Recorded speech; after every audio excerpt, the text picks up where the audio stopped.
वंदे मातरम। ए commerce classes में सभी का स्वागत है।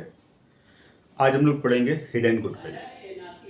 हिडन गुडविल का कैलकुलेशन दो कंडीशन में आपको मिलेगा, एक एडमिशन के केस में और दूसरा रिटायरमेंट और डेथ के केस में। हिडन गुडविल में दो चीजें आएंगी, एक उनका वैल्यूएशन और दूसरा उसका ट्रीटमेंट। तो सबसे पहले हम लोग देखेंगे एडमिशन के केस में हिडन गुडविल का वैल्यूएशन और फिर उसका ट्रीटमेंट। तो आते हैं वैल्यूएशन। हिडन गुडविल क्या है? Hidden goodwill is equal to, कैसे निकालेंगे? तो सबसे पहले आप ये जान लें कि एडमिशन में हिडन गुडविल का मतलब होता है फर्म की गुडविल, फर्म्स गुडविल। और फर्म्स गुडविल आप कैसे निकालेंगे? यहां पे total capital according to new partners capital. नए पार्टनर की कैपिटल के हिसाब से फर्म की टोटल कैपिटल क्या होनी चाहिए। तो ये निकलेगा कैसे? तो इसके लिए ध्यान दीजिएगा सभी लोग। Total capital according to new partners capital is equal to new partners capital, नया पार्टनर जितनी कैपिटल ला रहा है, into reverse of new partner share. मतलब जैसे नया पार्टनर कैपिटल ला रहा है 1 लाख और 1/4 के लिए आ रहा है, तो 1/4 को आप रिवर्स कर देंगे तो क्या हो जाएगा? 1 lakh into 4/1। Total capital according to new partners capital कितनी हो गई? 4 लाख। माइनस क्या करना है? Minus existing capital of all partners. जब हम ऑल का पार्टनर्स कहते हैं तो इसका मतलब पुराने भी और नए भी। तो पुराने और नए दोनों को मिला के, दोनों की क्लोजिंग कैपिटल मिला के जो कैपिटल आएगी उसको हमको total capital according to new partners capital में से माइनस कर देना है। तो हमको क्या मिल जाएगी? Firms goodwill, firms hidden goodwill. फिर इस गुडविल में आपको क्या करना है? नए पार्टनर का शेयर निकाल लेना है। जैसे हम वैल्यूड गुडविल में भी लास्ट क्लास में आपने देखा था कि वैल्यूड गुडविल में हम नए पार्टनर का शेयर निकालते हैं या जाने वाले पार्टनर का शेयर निकालते हैं। सेम यहां पे भी आपको करना है, क्योंकि ये हिडन गुडविल फर्म की गुडविल है तो उसमें न्यू पार्टनर शेयर निकाल लेंगे। कैसे आएगा? Hidden goodwill into new partner share. जैसे 4 लाख आई थी, 4 लाख कैपिटल आई थी, मान लीजिए तीनों की कैपिटल मिला के 3,50,000 आया, तो 4 लाख माइनस 3,50,000, तो फर्म्स गुडविल कितनी हो गई? 50,000। 50,000 इंटू 1/4, तो ये हो गया आपका 12,500। यही होगी फर्म न्यू पार्टनर की गुडविल। अब इसके ट्रीटमेंट में आते हैं। तो जनरल एंट्री क्या आपको करनी है? Gaining partners current account debit to sacrificing partners capital account. मतलब जो नया पार्टनर है उसको आप डेबिट कर देंगे और जो पुराने पार्टनर सैक्रिफाइस कर रहे हैं उनको आप क्रेडिट कर देंगे। तो new partners current account debit to sacrificing partners capital account. ये हुआ आपका हिडन गुडविल एडमिशन के केस में।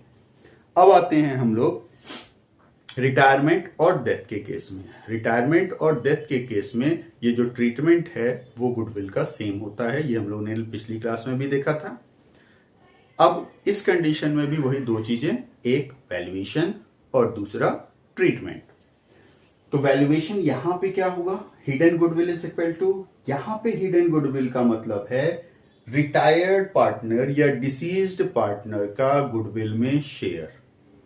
यहां पे हिडन गुडविल का मतलब जो पार्टनर जा रहा है या जिस पार्टनर की डेथ हो रही है उसी के शेयर के लिए हम यूज करते हैं हिडन गुडविल। एडमिशन में हमने देखा था कि हिडन गुडविल का मतलब क्या था? Firms goodwill. और यहां पे हिडन गुडविल का मतलब क्या है? जो पार्टनर जा रहा है या जिसकी डेथ हो रही है उसका शेयर। मतलब फर्दर यहां पे आपको कोई कैलकुलेशन नहीं करना है। और ये आएगा कैसे? बहुत सिंपल है, amount paid minus amount payable. मतलब जो पार्टनर जा रहा है, जो रिटायर हो रहा है, उसको जितना देना था और उसको जितना दिया गया, दोनों का जो डिफरेंस है वही क्या है? उसका शेयर गुडविल में। जैसे नए पार्टनर जो पार्टनर जा रहा है या जिसकी डेथ हुई है उसका सारा एडजस्टमेंट करने के बाद उसकी कैपिटल का बैलेंस आया 48,000। तो अमाउंट पेबल कितना हो गया? 48,000 और हम उसको दे कितना रहे हैं 55,000। तो 55,000 मतलब माइनस 48,000 इज इक्वल टू 7,000। ये क्या हो गया हिडन गुडविल, जो पार्टनर जा रहा है या जिस पार्टनर की डेथ हो रही है। बहुत सिंपल है, ये क्वेश्चन में दिया रहेगा कितना देना है आपको, और ये क्लोजिंग बैलेंस सारे एडजस्टमेंट के बाद हम निकालेंगे। अब आते हैं ट्रीटमेंट में। तो रिटायरमेंट या डेथ में हिडन गुडविल का ट्रीटमेंट करते समय दो चीजें हैं। क्या आपको देखना है कि जो गेनिंग रेशियो है वो न्यू रेशियो के बराबर है या गेनिंग रेशियो न्यू रेशियो के बराबर नहीं है। दोनों में जनरल एंट्री में थोड़ा थोड़ा चेंज होगा। क्या है, अगर दोनों बराबर हैं तो एंट्री होगी PL suspense account debit to retired partner और deceased partner capital account. Retirement के केस में PL suspense to retired partners capital account और डेथ के केस में PL suspense account debit to deceased partners capital account.